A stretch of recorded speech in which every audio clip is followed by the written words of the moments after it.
Hermanos, les doy la más cordial bienvenida a este tiempo de lectura bíblica. Hoy vamos a comenzar con una nueva lectura de un nuevo libro. Vamos a comenzar con Romanos. La semana pasada terminamos Hechos de los Apóstoles en Hechos capítulo 28 y terminamos en Roma, en donde Pablo está preso en su casa, que él alquila. Él tiene ciertas libertades, pero está preso por causa del Evangelio. ¿Okay? La carta de Hechos a Teófilo y a la iglesia en ese tiempo no nos muestra una culminación, sino que nos deja un panorama abierto de las cosas que están ocurriendo por medio del Espíritu Santo en el mundo. El Evangelio se ha llevado a prácticamente a todo el mundo conocido, casi hasta este punto. ¿Okay? Y ese es el punto de Lucas, mostrar cómo el Evangelio, el mensaje de Jesucristo, se fue moviendo desde Jerusalén, Judea, Samaria y hasta lo último de la tierra, como lo dice en el capítulo 1, versículo 8. Entonces, ahora vamos a pasar a un tipo de lectura un poco diferente. Lo que hemos estado leyendo hasta ahora ha sido principalmente un género narrativo, donde alguien nos cuenta eventos que están ocurriendo, partiendo desde Mateo hasta el final de Hechos. Son narraciones de acontecimientos que van ocurriendo. Vamos a entrar ahora a un tipo de literatura diferente, una literatura epistolar. Son cartas que hablan mucha doctrina, mucha teología, mucha enseñanza. ¿Okay? De acá podemos extraer mucha enseñanza, porque son declaraciones teológicas, son ideas, son argumentos que se enseñan. Entonces, a diferencia de la narración, que son eventos que nos cuentan, no nos están diciendo qué es lo que tenemos que hacer, sino que nos está contando qué fue lo que pasó. ¿Okay? Y de ahí podemos aprender. Pero el género epistolar es un poco más directo en cuanto a su enseñanza. Entonces, vamos a comenzar leyendo Romanos, pero antes de leer Romanos, quiero leer un poco del contenido y del contexto de la carta, de esta introducción que tiene mi Biblia, que es una introducción cortita. Entonces voy a leer este contexto que dice así. Contenido. En forma similar a la de un experto abogado que presenta su argumento, el apóstol Pablo establece un sólido marco de referencia para comprender la amplitud del Evangelio. De todas las epístolas de Pablo, su carta a los romanos es la más larga, la más elaborada y la más sistemática. Se lee más como un tratado teológico que como una carta de contenido personal. Después de una eminente introducción, Pablo indica su discurso con un análisis de la relación entre la humanidad y Dios.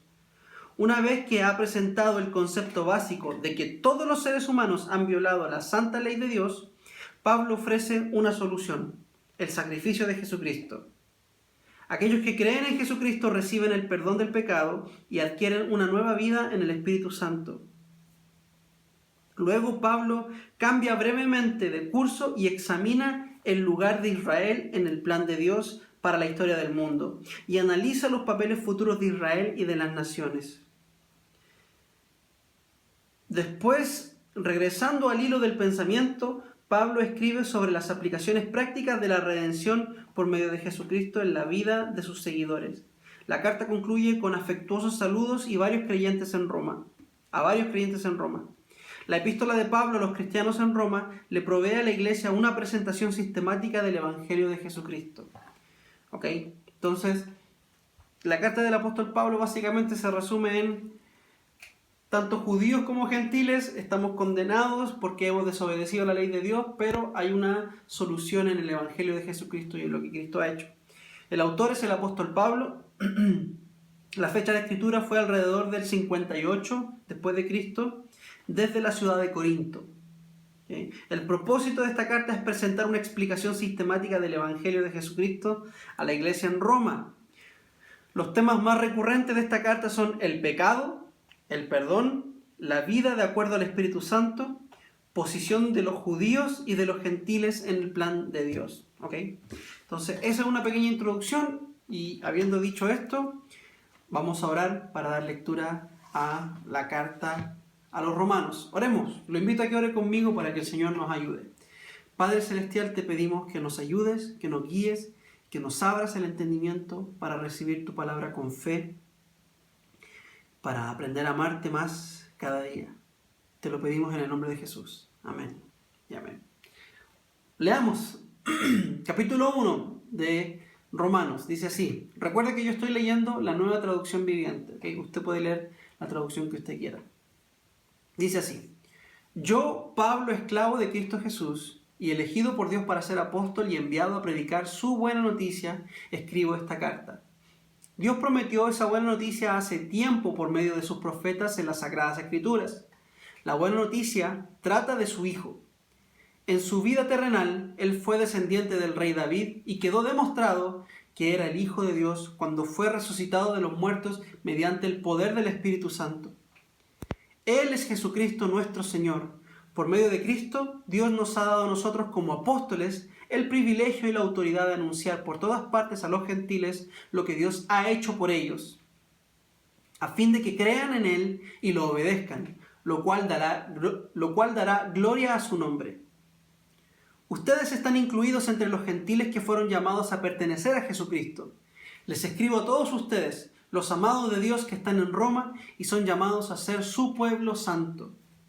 Que Dios, nuestro Padre y el Señor Jesucristo les den gracia y paz. Ante todo les digo que mediante Jesucristo le doy gracias a mi Dios por todos ustedes, porque en todas partes del mundo se habla de la fe que tienen en Él. Dios sabe cuántas veces los recuerdo en mis oraciones. Día y noche hago mención de ustedes y sus necesidades delante de Dios, a quien sirvo con todo mi corazón, anunciando la buena noticia acerca de Jesús. Algo que siempre pido en oración es que Dios mediante se presente la oportunidad de ir por fin a verlos. Pues tengo muchos deseos de visitarlos para llevarles algún don espiritual que los ayude a crecer firmes en el Señor. Cuando nos encontremos, quiero alentarlos en la fe, pero también me gustaría recibir aliento de la fe de ustedes. Quiero que sepan, amados hermanos, que me propuse muchas veces ir a visitarlos, pero hasta el momento me vi impedido. Mi deseo es trabajar entre ustedes y ver frutos espirituales, tal como he visto entre otros gentiles. Pues siento una gran obligación tanto con los habitantes del mundo civilizado como los del resto del mundo, con los instruidos y los incultos por igual. Así que estoy ansioso por visitarlos también a ustedes, que están en Roma, para predicarles la buena noticia. Pues no me avergüenzo de la buena noticia acerca de Cristo, porque es poder de Dios en acción para salvar a todos los que creen, a los judíos primero y también a los gentiles. Esa buena noticia nos revela cómo Dios nos hace justos ante sus ojos, lo cual se logra del principio al fin por medio de la fe. Como dice la Escritura, es por medio de la fe que el justo tiene vida.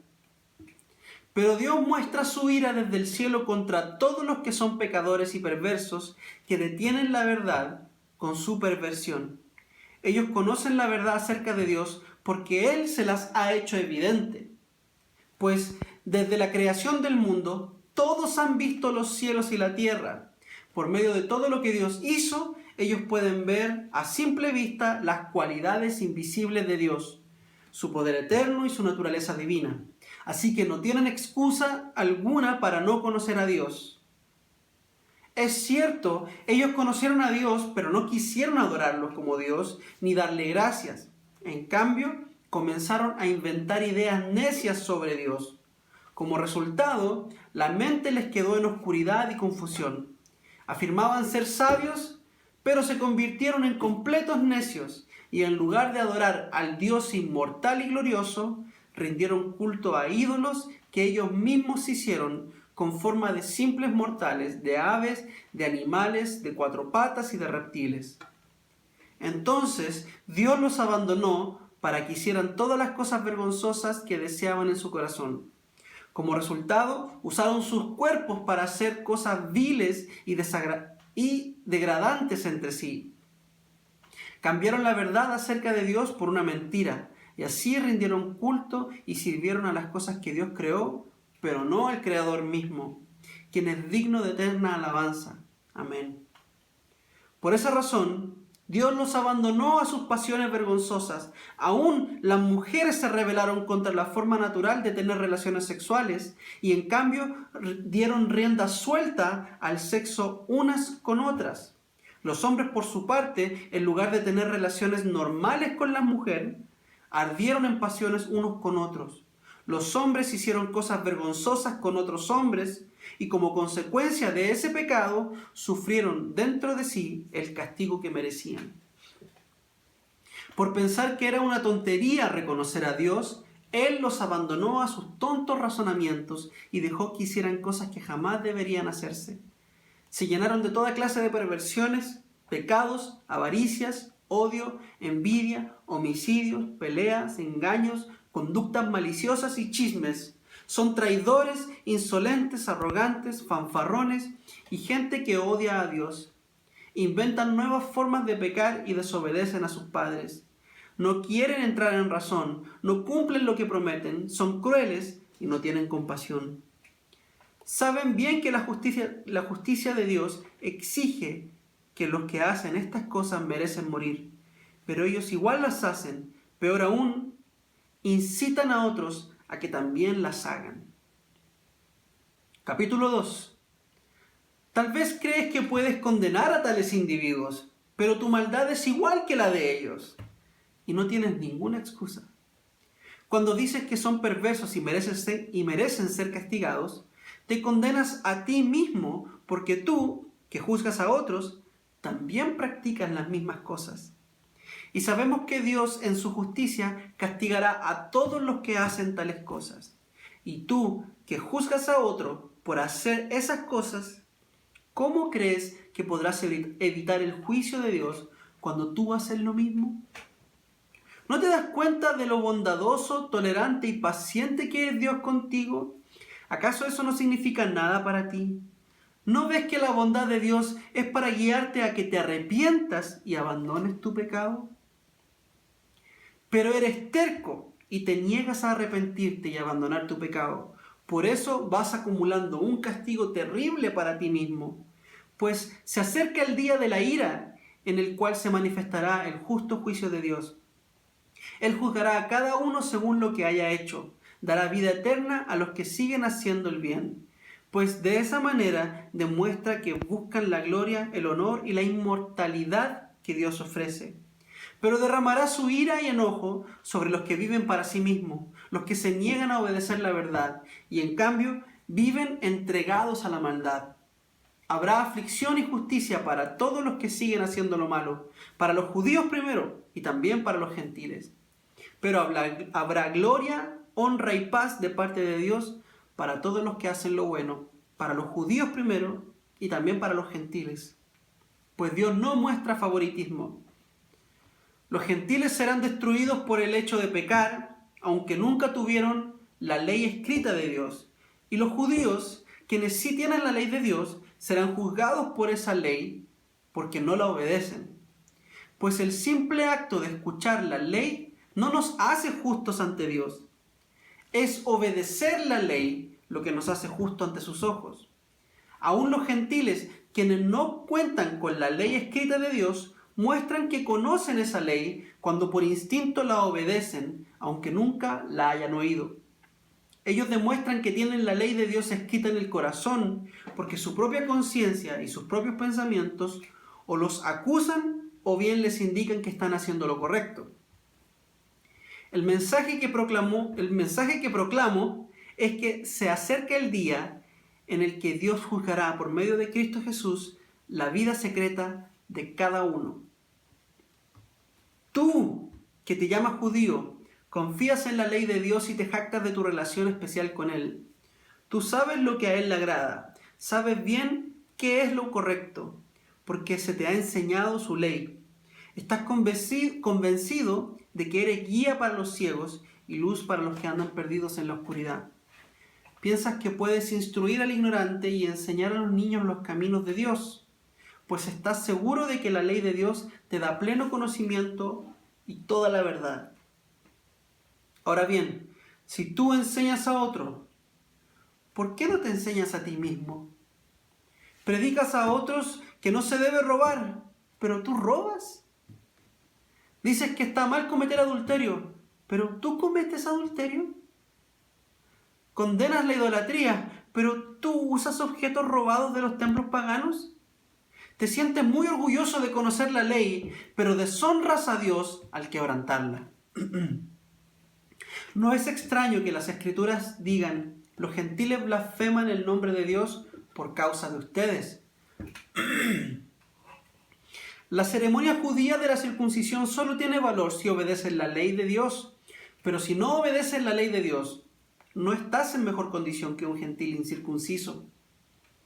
Y si los gentiles obedecen la ley de Dios, ¿acaso Él no los considerará su propio pueblo? De hecho, los gentiles incircuncisos que cumplen la ley de Dios los condenarán a ustedes, judíos, que están circuncidados y tienen la ley de Dios, pero no la obedecen. Pues no se es un verdadero judío solo por haber nacido de padres judíos, ni por haber pasado por la ceremonia de la circuncisión. No. Un verdadero judío es aquel que tiene el corazón recto a los ojos de Dios.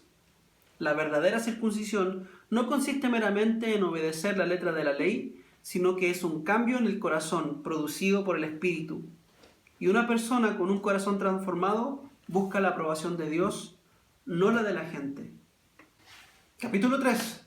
Entonces, ¿cuál es la ventaja de ser judío? ¿Tiene algún valor la ceremonia de la circuncisión? Claro que sí, tiene muchos beneficios. En primer lugar, a los judíos se les confió toda la revelación de Dios. Es cierto, algunos de ellos fueron infieles, pero ¿acaso eso significa que porque ellos fueron infieles, Dios también será infiel? Por supuesto que no. Aun cuando todos los demás sean mentirosos, Dios es veraz. Como dicen las Escrituras acerca de Él, quedará demostrado que tienes razón en lo que dices y ganarás tu caso en los tribunales. Sin embargo, algunos podrían decir: nuestro pecado cumple un buen propósito porque muestra a otros lo justo que es Dios. ¿No es injusto entonces que Dios nos castigue? Esto no es más que un punto de vista humano. De ninguna manera. Si Dios no fuera completamente justo, ¿cómo tendría autoridad para juzgar al mundo? Sin embargo, alguien podría seguir argumentando: ¿por qué Dios me juzga como pecador si mi mentira realza su veracidad y le da más gloria a Él? Algunos incluso nos difaman asegurando que nosotros decimos: cuanto más pecamos, mejor. Los que dicen tales cosas merecen ser condenados. Ahora bien, llegamos a la conclusión de que los judíos somos mejores que los demás. Para nada. Tal como acabamos de demostrar, todos, sean judíos o gentiles, están bajo el poder del pecado. Como dicen las Escrituras, no hay ni un solo justo, ni siquiera uno. Nadie es realmente sabio y nadie busca a Dios. Todos se desviaron, todos se volvieron inútiles. No hay ni uno que haga lo bueno, ni uno solo. Lo que hablan es repugnante, como el mal olor de una tumba abierta. Su lengua está llena de mentiras, veneno de serpiente gotea de sus labios. Su boca está llena de maldición y amargura. Se apresuran a matar.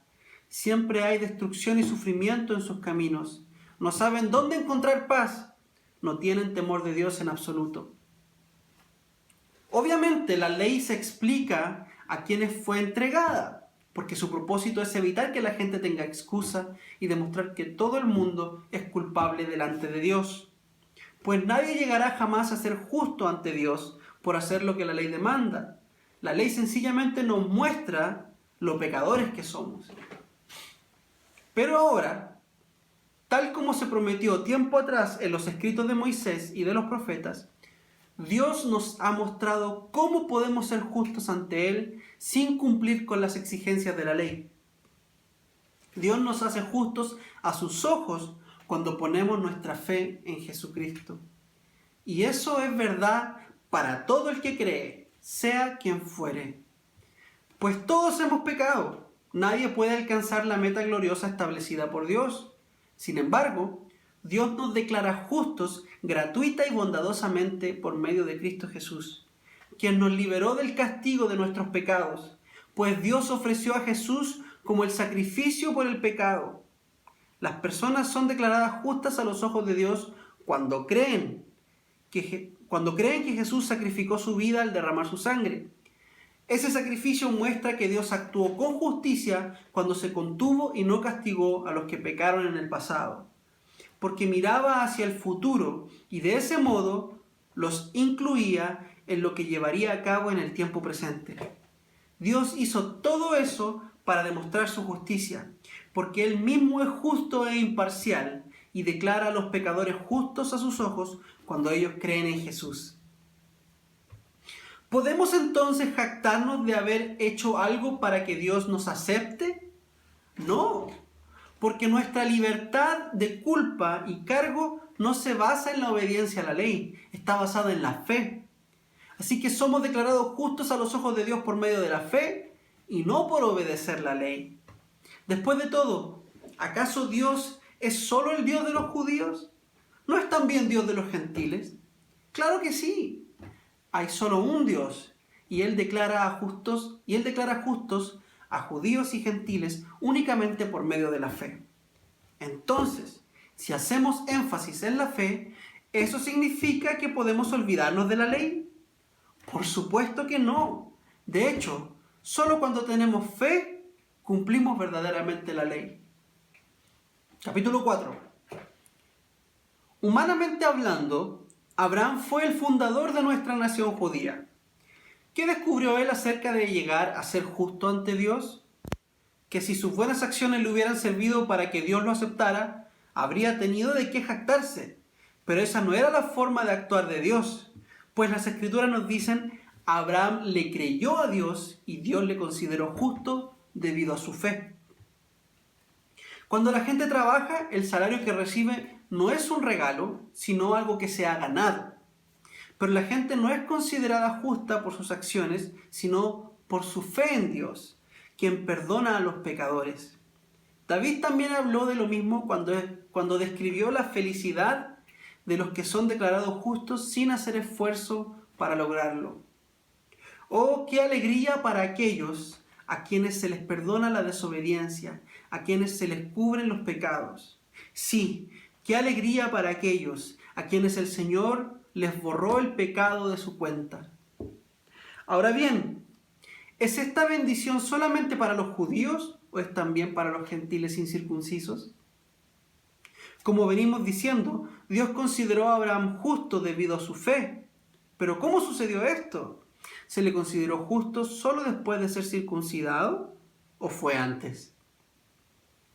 Es evidente que Dios aceptó a Abraham antes de que fuera circuncidado.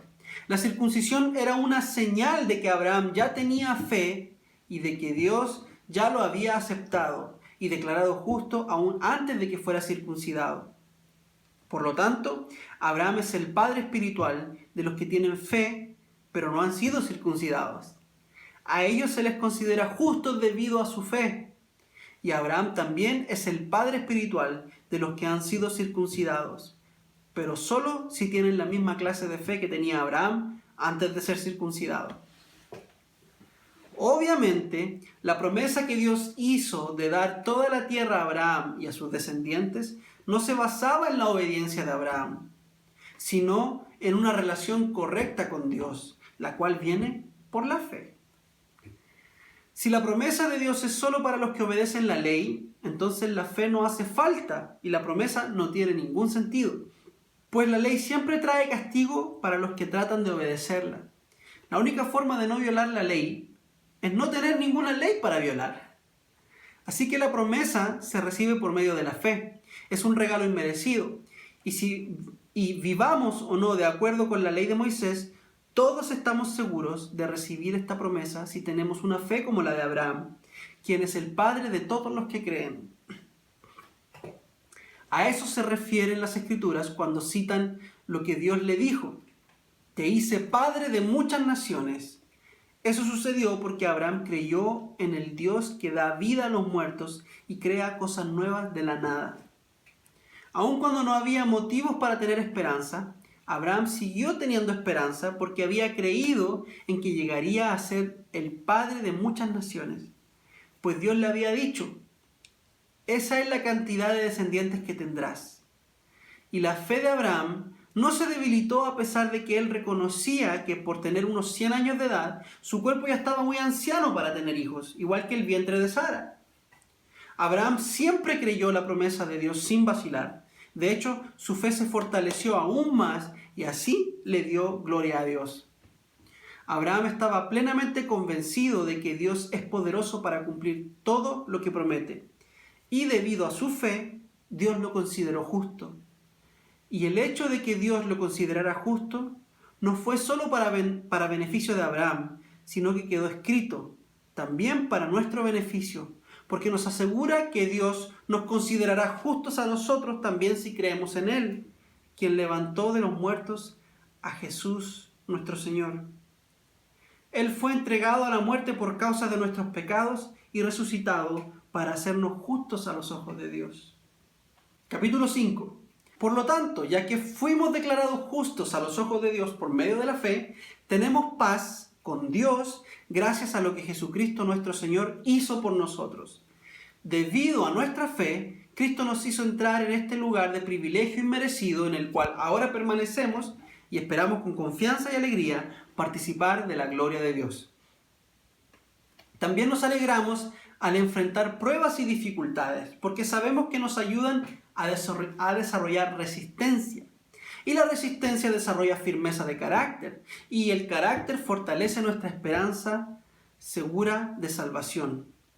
Y esa esperanza no acabará en desilusión, pues sabemos con cuánta ternura nos ama Dios, porque nos ha dado el Espíritu Santo para llenar nuestro corazón con su amor. Cuando éramos totalmente incapaces de salvarnos, Cristo vino en el momento preciso y murió por nosotros, pecadores. Ahora bien, casi nadie se ofrecería a morir por una persona honrada, aunque tal vez alguien podría estar dispuesto a dar su vida por una persona extraordinariamente buena. Pero Dios mostró el gran amor que nos tiene al enviar a Cristo a morir por nosotros cuando todavía éramos pecadores. Entonces, como se nos declaró justos a los ojos de Dios por la sangre de Cristo, con toda seguridad Él nos salvará de la condenación de Dios. Pues como nuestra amistad con Dios quedó restablecida por la muerte de su Hijo, cuando todavía éramos sus enemigos, con toda seguridad seremos salvos por la vida de su Hijo. Así que ahora podemos alegrarnos por nuestra nueva y maravillosa relación con Dios, gracias a que nuestro Señor Jesucristo nos hizo amigos de Dios. Cuando Adán pecó, el pecado entró en el mundo. El pecado de Adán introdujo la muerte, de modo que la muerte se extendió a todos, porque todos pecaron.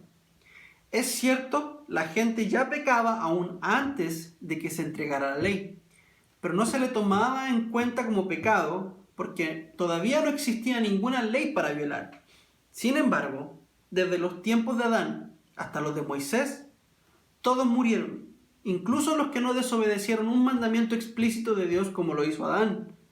Ahora bien, Adán es un símbolo, una representación de Cristo, quien aún tenía que venir.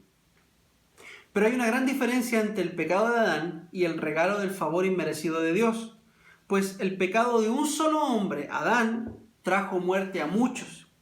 Pero aún más grande es la gracia maravillosa de Dios y el regalo de su perdón para muchos por medio de otro hombre, Jesucristo. Y el resultado del regalo, del favor inmerecido de Dios, es muy diferente de la consecuencia del pecado de este primer hombre. Pues el pecado de Adán llevó a la condenación, pero el regalo de Dios nos lleva a ser declarados justos a los ojos de Dios, a pesar de que somos culpables de muchos pecados. Pues el pecado de un solo hombre, Adán, hizo que la muerte reinara sobre muchos, pero aún más grande es la gracia maravillosa de Dios y el regalo de su justicia, porque todos los que lo reciben vivirán en victoria sobre el pecado y la muerte por medio de un solo hombre, Jesucristo. Así es, un solo pecado de Adán trae condenación para todos, pero un solo acto de justicia de Cristo trae una relación correcta con Dios y vida nueva para todos. Por uno solo que desobedeció a Dios, muchos pasaron a ser pecadores, pero por uno solo que obedeció a Dios, muchos serán declarados justos. La ley de Dios fue entregada para que toda la gente se diera cuenta de la magnitud de su pecado, pero mientras más pecaba la gente, más abundaba la gracia maravillosa de Dios. Entonces, así como el pecado reinó sobre todos y los llevó a la muerte, ahora reina en cambio la gracia maravillosa de Dios, la cual nos pone en la relación correcta con Él. Nos da como resultado la vida eterna por medio de Jesucristo nuestro Señor. Amén. ¡Wow! ¡Qué lectura más difícil, hermano! Estuvo difícil, la verdad. Pero quiero resumir lo que leímos.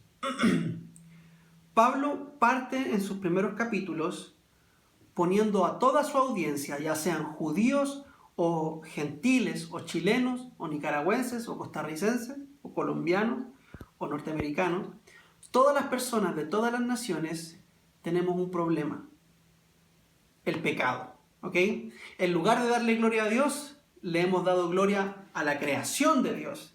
Hemos ido en adoración detrás de otras cosas, cosas que Dios creó para nuestro deleite, pero no para adorarlas. Entonces Pablo dice que muchas personas se fueron detrás de ídolos con forma de cuadrúpedos, con forma de reptiles, y otros se fueron tras otros ídolos un poco más terribles. Por ejemplo, la inmoralidad sexual se convirtió en un ídolo. Entonces nos dice que tanto hombres como mujeres comenzaron a cometer actos atroces de homosexualidad y de inmoralidad sexual de distintas clases. ¿Por qué?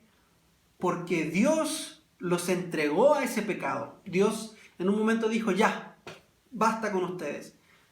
¿Quieren vivir su vida como ustedes quieren? Tomen, yo los entrego a sus pecados. Y ese fue el juicio de Dios. Interesante, hermanos, porque todo este desorden que vemos en el mundo con movimiento LGTB y más, no es que Dios vaya a traer su juicio sobre estas personas, es que este es el juicio de Dios sobre estas personas, que Dios las dejó hacer lo que quisieran. Como cuando un hijo ya llega a un punto de desobediencia tal que sus padres le dicen: ¿sabes qué? Haz lo que quieras. Haz lo que quieras. Ya a mí no me involucres en tus locuras. Tú haz lo que quieras. Qué terrible llegar a ese punto, que el Señor nos diga: ya, estoy harto de usted, haga lo que quiera. Y eso es lo que Pablo dice al comienzo. Todos sabemos que Dios existe porque podemos ver la creación, vemos la creación, por lo tanto sabemos que hay un creador. Todos sabemos que Dios existe, pero todos le hemos dado la espalda a Dios. Y todos hemos pecado y todos hemos quedado cortos ante la santidad de Dios. Ahora bien, Dios le dio la ley a su pueblo Israel, pero la ley tenía un propósito. La ley era como un espejo que mostraba nuestro pecado. La ley no tenía el poder de limpiar el pecado o de hacernos santos o de hacernos justos, como dice Pablo, de darnos justicia, la justicia de Dios. La ley simplemente servía para mostrarnos lo pecadores que éramos o que somos. Entonces es como un espejo. Y tratar de alcanzar la justicia de Dios por medio de la ley es como mirarse al espejo y darse cuenta que uno tiene un pedacito de cilantro, de culantro entre los dientes, y tratar de sacarse el culantro con el espejo. Así de absurdo es tratar de justificarnos delante de Dios cumpliendo la ley, porque Dios nos muestra que hemos roto la ley desde el comienzo, y la ley es para mostrarnos nuestro pecado, no es para limpiarnos. Entonces, aquí es donde Pablo presenta su argumento, su solución. Así como el pecado entró por medio de Adán, y todos pecamos, y todos morimos, por medio de el segundo Adán, es decir, Jesucristo, entró la gracia, entró la justicia. ¿Ok? Por medio de Adán todos fuimos condenados. ¿Por qué? Porque a través de él entró el pecado y entró la naturaleza pecaminosa en el hombre, ¿cierto? Bueno, pero por medio de Dios, de Cristo, entró la gracia, ¿ok?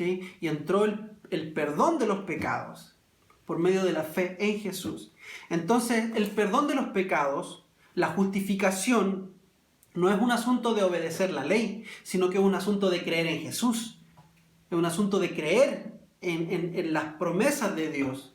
Porque Abraham que fue el primero en la nación judía, fue el patriarca judío, Abraham todavía no se había circuncidado, todavía no había sido hecho parte del pueblo de Dios, por decirlo de alguna forma, pero él creyó en Dios y Dios le contó eso por justicia, lo justificó por su fe. Entonces es por medio de la fe, hermanos queridos, que somos justificados, que recibimos perdón de Dios. No es por nuestra obediencia a la ley, sino que es por nuestra fe en Jesucristo.